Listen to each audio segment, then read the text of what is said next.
On behalf of the family of Anne Honeywell, welcome into the service of memory and love. My name is Reverend Tara Landers, and I'm the pastor at Troop Unitarian Universalist Church, a community that was Anne's religious home, her church home, for many, many decades. You all here today comprise so many of Anne's circles. You are her circle of family. You are her circle of church friends. You are her circle of social justice warriors out in the world. And you are her circle of friends from Heritage Park. Today, all of these circles overlap, forming our large embrace to remember Anne. And we remember the life of meaning and purpose that Anne stitched together over the 9 decades of her life. She chose the threads of her communities very carefully and with a lot of intention, with integrity and mindfulness for the lasting design that they would have on her life. In today's service honoring Anne, you will hear from her grandchildren and her daughter and from other close family members.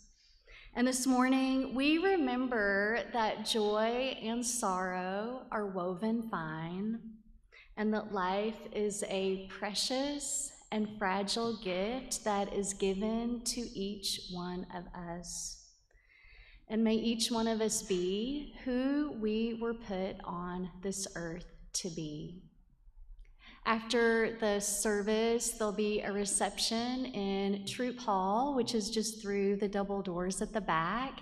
And the family invites you to attend the reception and to continue sharing your stories of Anne.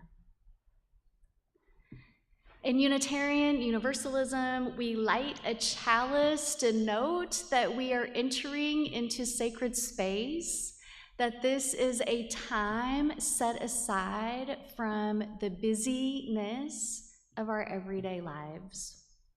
And in this church, the flame symbolizes our commitment to love the world through acts of compassion, justice, beauty, and joy.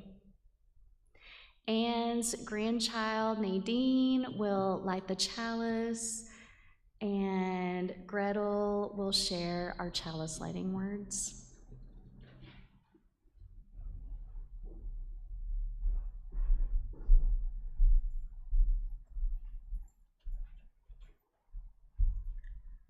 This morning, we celebrate the long season of Anne's life, as well as grieve our loss.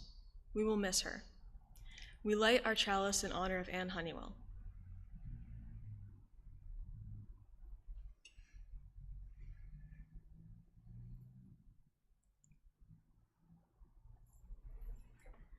May the glow of the flame remind us of Anne's deep appreciation of the family and friends that were a constant in her life, and her faithful companionship to her husband, our grandfather John. During our time of grief, may we know serenity and understanding.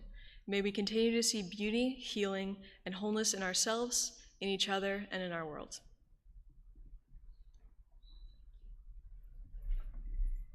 Elizabeth's sister-in-law, Anne Silva, will share a reading called On Joy and Sorrow, which is an excerpt from Khalil Gibran's The Prophet.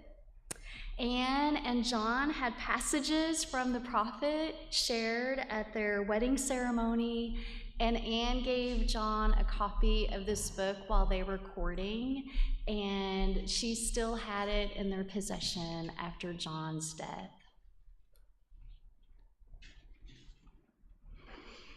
Then a woman said, "Speak to us of joy and sorrow." And he answered, "Your joy is your sorrow unmasked, and the selfsame well from which your laughter rises was oftentimes filled with your tears. And how else can it be? The deeper that sorrow carves into your being, the more joy you can contain. It is not the cup that holds your wine, the very cup that burned in the potter's oven, and is not the lute that soothes your spirit, the very wood that was hollowed with knives. When you are joyous, look deep into your heart, and you shall find that it is only that which has given you sorrow that is giving you joy. When you are sorrowful, look again in your heart, and you shall see that in truth you are weeping for that which has been your delight.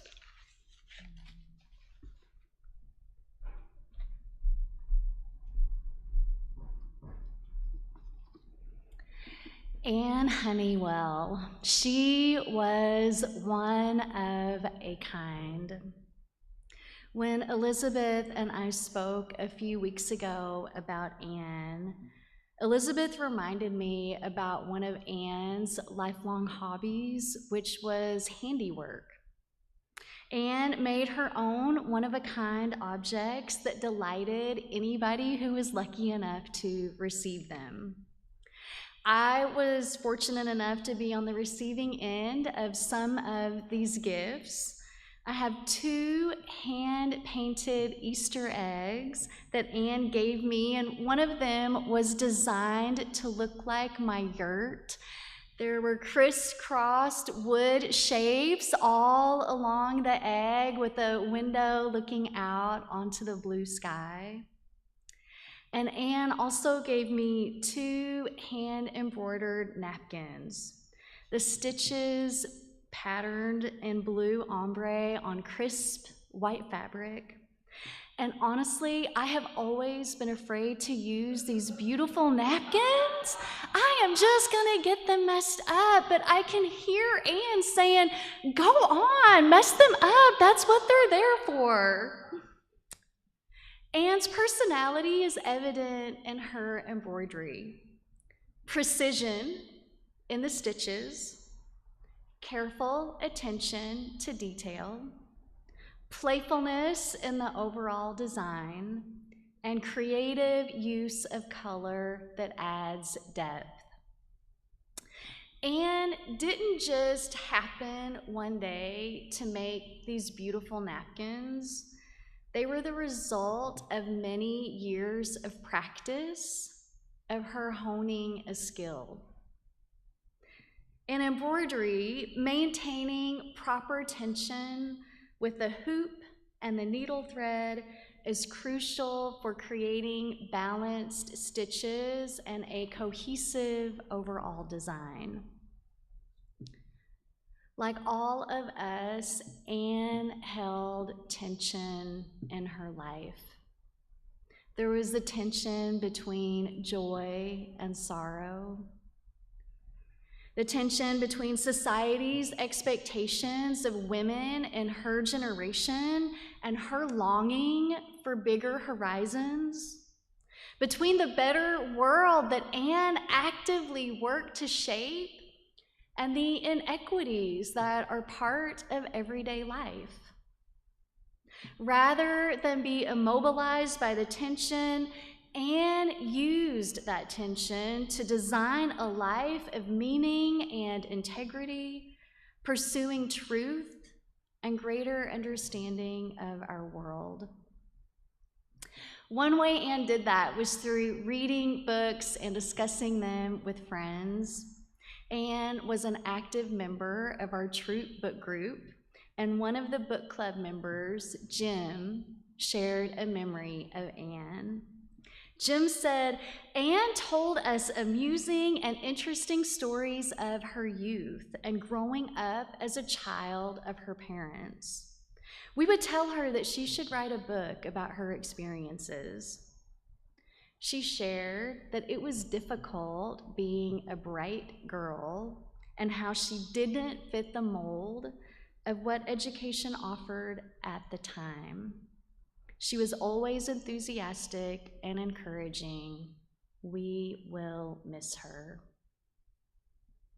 Anne navigated that tension she experienced between the boundaries of girls' education in her day and her desire to learn all that she could. And she navigated this in the way we would imagine. Anne went for it.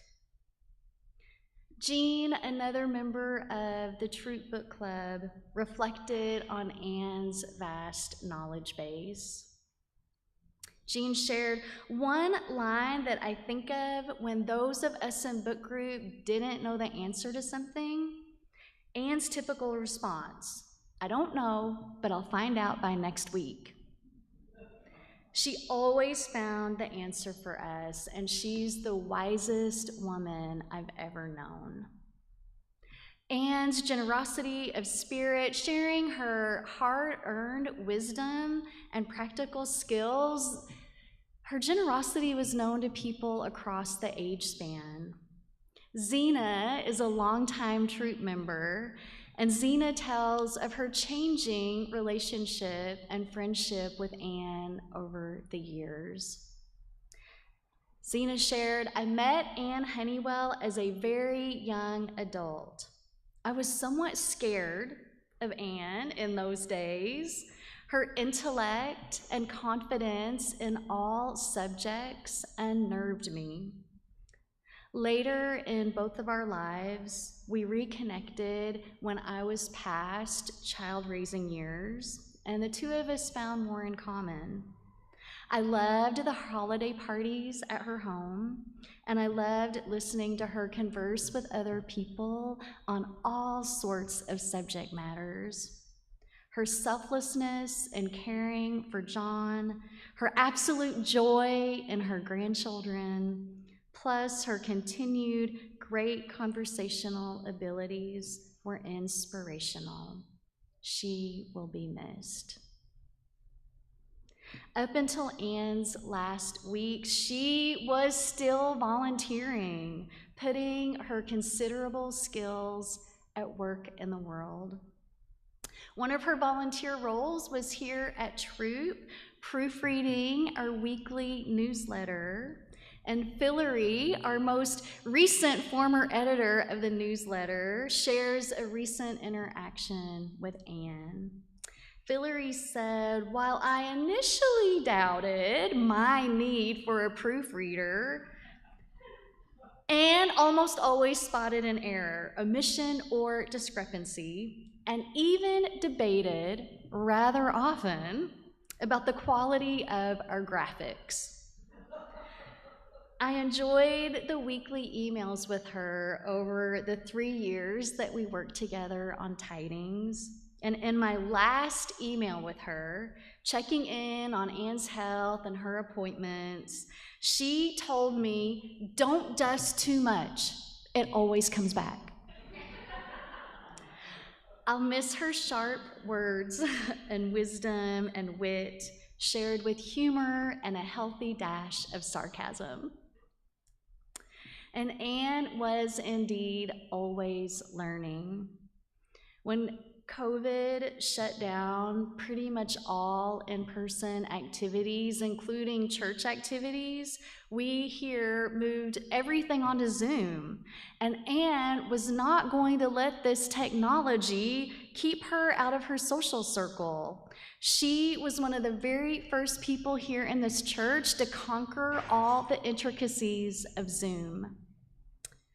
Anne also proofread a local newspaper, coloradoboulevard.net, and their publisher, Wafik, shares a story about Anne from those pandemic days. Wafik remembered at the very beginning of the pandemic, LA County began providing data about death and hospitalization rates, but it was a very rudimentary format. And Wafik said, "I reached out to Anne asking her if she knew anyone who knew Excel. I wanted to preserve the historical data in a very simple spreadsheet, and Anne asked, 'Send what you have over.' And then within 20 minutes, she'd returned this series of colorful pie charts and various other visualizations. They were neatly organized by city, gender, and more. And Wafik says, I called Anne, astonished. Who in the world had created all of these detailed charts? And in her usual understated way, this person, who was 85 at the time, simply responded, I did. Her initiative put us at the forefront of data tracking, and the county followed suit. Wafik says it was gratifying to see the second largest county in the country adopt a more insightful way of presenting the numbers, and this was all thanks to Anne's work. Anne stayed connected at Troop even after she moved to Heritage Park, showing up for church life on Zoom. She attended Sunday service by Zoom, social justice team meetings, and also happy hours. And one of Anne's happy hour friends, Frances, reflected on their friendship. Frances said, "The sky is brilliantly blue, yet vastly quiet. The birds are silent because they can't hear Anne's sweet laughter. Unique among Troop's special wonders, we will never again be able to take the pleasure of Anne's presence. May we rejoice inwardly to imagine her and John waltzing among the clouds." There are some designs that we see time and again in life, designs like teapots and birds and flowers. But Anne Honeywell was truly one of a kind, never to be repeated and forever missed. In mystery we are born, in mystery we live, and in mystery we die. And we all love you.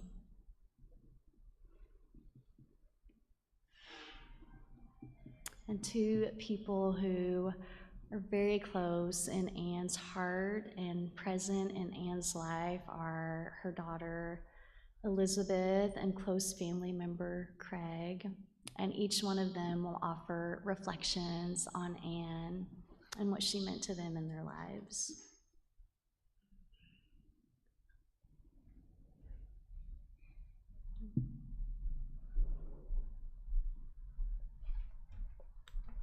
So, hello, I'm Elizabeth Silva. You may know me from Anne bragging about her daughter, or also from the stunning sequel, Anne bragging about her son-in-law and fantastic grandchildren. And I know many of you, like cousins, and I don't know some of you, but I do know one thing: she loved you all. She loved you all because she loved almost everybody, with a few notable exceptions, but they're not here, so it doesn't matter. And that includes everybody from Hawaii to Florida and to our very own heart of Pasadena, Monrovia. She loved you guys. But it wasn't just a little happy, happy love. She worked, because she loved me when I was a teenager, and that's work. And she loved my dad through all the ups and downs, and that's work, and she did it because it was worth it. And also because she was interested in people, and that takes work. It takes work to learn about people and ask them questions and find out what's important to them, and she wanted to know. And that's the two things that I just like to say. She was the oldest of 5 children, and she helped raise the little ones, and that's work when you're 10 and 12. It's work when you're grown up, but it's work. And she put in the effort to learn about kids at 10. She was trying to figure out what's going on in their little brains, because they were mysteries. And she learned as much as she could, and she loved them. She went to college, and when that wasn't working out great, she found a different college and kept on going, because as it turns out, in the 50s, University of Virginia was concerned about witchcraft. I'm not joking. And they were raising issues about that hat she wore on Halloween, and that was enough to pretty much be like, nah, this is not a good place. So she got a degree and she went into teaching, which is pretty normal back in the 50s, and loved the kids, loved the subject, loved her colleagues, did not like teaching. It was not for her, because you have to start with a fresh crop every year, and all that stuff that you've learned about them and loved about them, you have to start over. She didn't like that. So she went back to school, got a master's, got another master's. Hey, while you're doing it, why not get a second? Got a job, was living the single life, hip, young, single thing in the early 60s. Ooh, ah, found this guy. Oh, he was a stunner. And she did everything that she could think of to get his attention, and it finally worked. He was a little bit slow, but once he figured out that this kind of honey brown blonde hair with the cat's eye glasses, oh, she was a stunner back then. She was actually interested in him. Oh no, once he figured it out, he didn't have to be told again. They were married for 50 some years, and he was a force, and she kept up with him, and a lot of the times that he did so well, the things that he pulled off, and everyone was like, oh, that's fantastic, that was because she was hauling all the work, because love takes work, and she was willing and ready to do that. And ACT, and at Colorado Boulevard, and at Troop, and with the Civil War Roundtable, and at Heritage Park, honestly, y'all know her as a happy, happy person who was just glad to be there, but you also knew that she did a lot of work. You needed batteries in your clock, boom, batteries in your clock.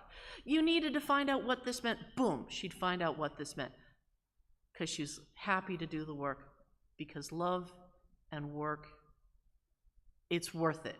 So that's all I have to say. Shout out to the people who aren't here. Yay.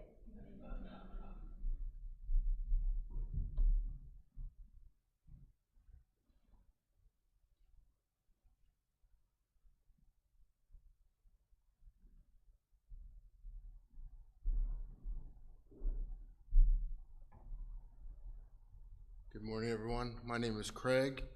I am one of Liz's cousins.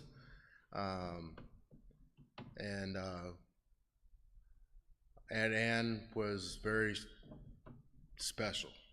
And when I say that, it's because Liz and Aunt Ann and JJ were Honeywells, but to us, they were like extraordinary. You know, every time when I first met JJ and Ann, it was in Pasadena, or I'm not sure, you guys might have came to Tucson too first, but it was a different feeling from when we were kids when we went to their house, because it felt to me like when we went there, to me, it was like I was, going to a house where it was put together by historians. Her passion for history and what JJ and her did and how they raised Liz was great. Books that I've never even heard of, thousands of them. And she was always fascinated in the Honeywell family tree. Every time I talk to her or we go to their house or whatever, she'd branch off and she found out that the Honeywells migrated to Venice Beach or something. She always knew where we were at throughout, our story of our last name. Even being part of the Boston Tea Party, leading the charge of throwing the stuff into the harbor. So that was our claim to fame, I guess. But I was always impressed with Ann. I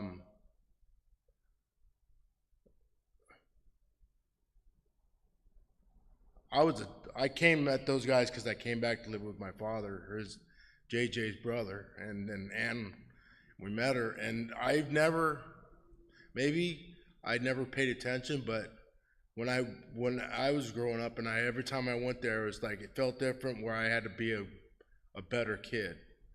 I had to, sit straight, and they didn't make me do it. I just felt like doing it because they were great people. They just, Ann was like, to me, she was almost too nice, but she was authoritative, like the way she talked. She's like, "Hey, Craig, I need you to, come over here and hold the turkey." And I'll be like, "Heck yeah, okay." We did that as a family, and she was always cool and calm and collect, especially when we were young and we came over to the house. To me, she never really just spun out. Or maybe after we all left, she went in the back of the house and was yelling or something. But she was always so nice and patient. I never saw her get upset. She was taking care of JJ. She was being, hospitality to the rest of the Honeywells. But even when I was on the phone, she'd go, "Hi, oh, Craig," and I always got a kick, and she loved you guys. She's very proud of her children and her grandchildren. You guys, her and JJ used to talk about you guys when I used to call and stuff, and I always knew about your adventures, growing up. So that was pretty cool. But that's what, and as a young child growing up, as a woman, what how she was a person in whole. She was like, you guys hear the stories today about her and JJ used to do this kind of stuff all the time, see pictures of JJ, in his German outfit at the local Oktoberfest, and there's Anna in her little outfit, and that was always heartwarming. That they were out and going out, and if there was something historical, they were there, And one of the things that was really cool about Ann and JJ, but Ann, I think JJ was writing a lot of it, most of it, and then Ann took over kind of, is we didn't get Christmas cards. We got the year in the past, right? And that year in the past was they write a letter, and they, instead of just going, "Hi, I love you, Merry Christmas," is like, "Oh, we did this. We went to 9 Oktoberfest and all this, and Gretel's doing this, Nadine's doing this, and Liz is doing it," and it was fun to read. It gave us something to do at Christmas other than just getting a card and putting it. We saw what they did, and they even talked about what they did. Is they even talked about their other family members in their Christmas letters.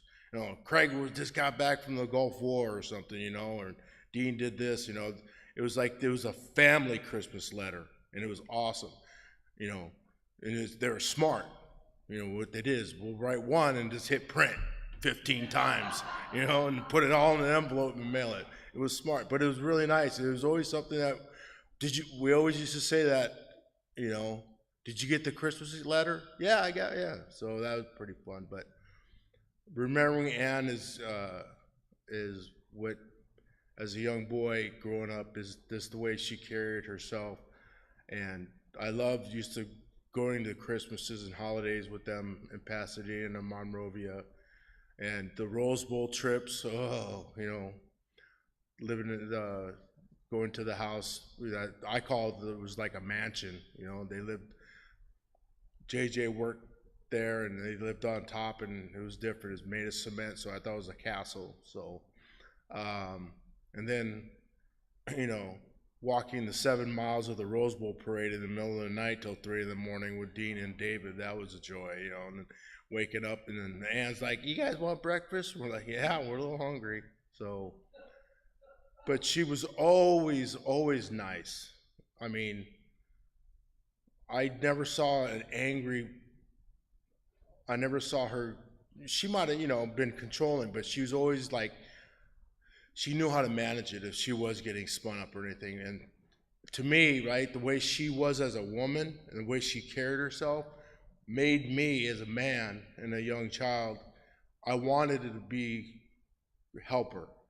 I wasn't like, no, I ain't gonna do that. I wanted, she brought the best out in me. They say that because, hey Craig, can you come open the champagne bottle? Yeah, sure.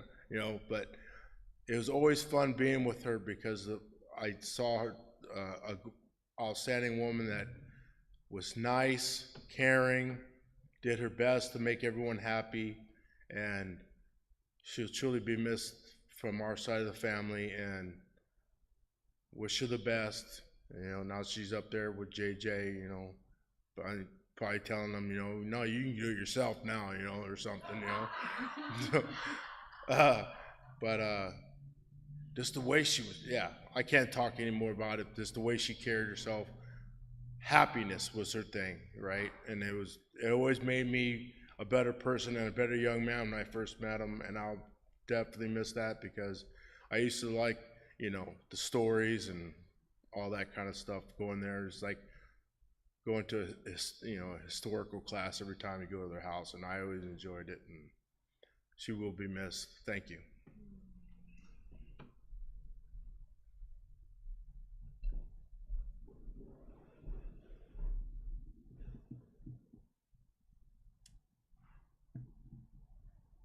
With the memories of Elizabeth and Craig joining the memories that each of us carried into the sanctuary, I'll invite all of us to just take a gentle breath in, holding appreciation for all of who Anne was, and to gently exhale and to send our best wishes to her family.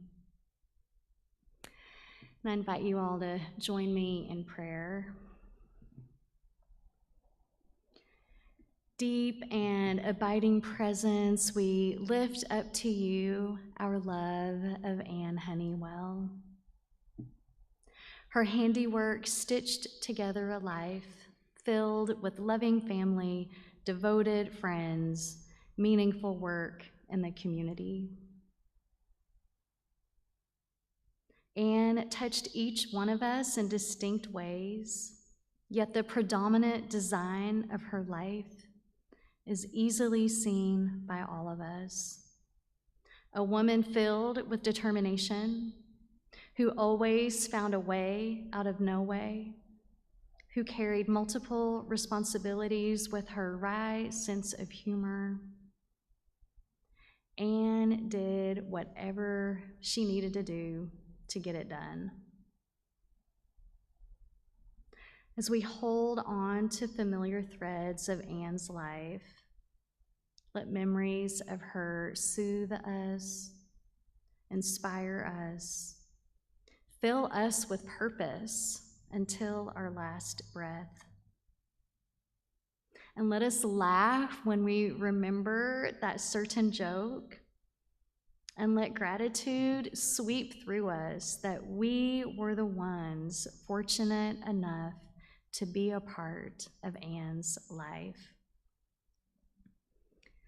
Sweet and holy presence, soothe us in our grief, and may we always know that love continues on in each of us.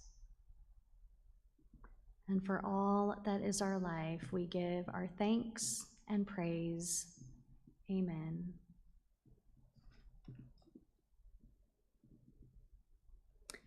We close this service of love and remembrance for Anne, and may understanding and peace go with each of us.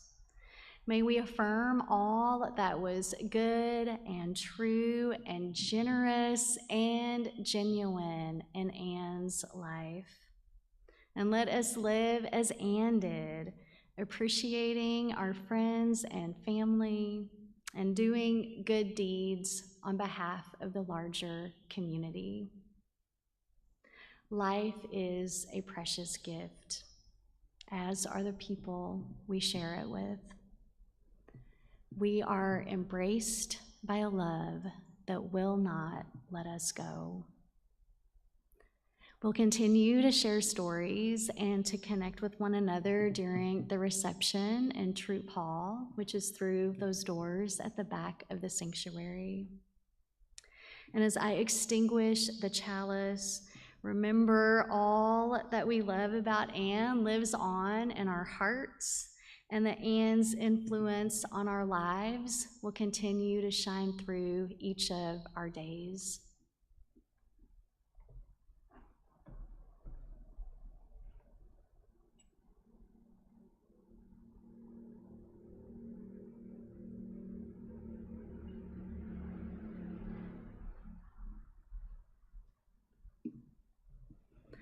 and amen.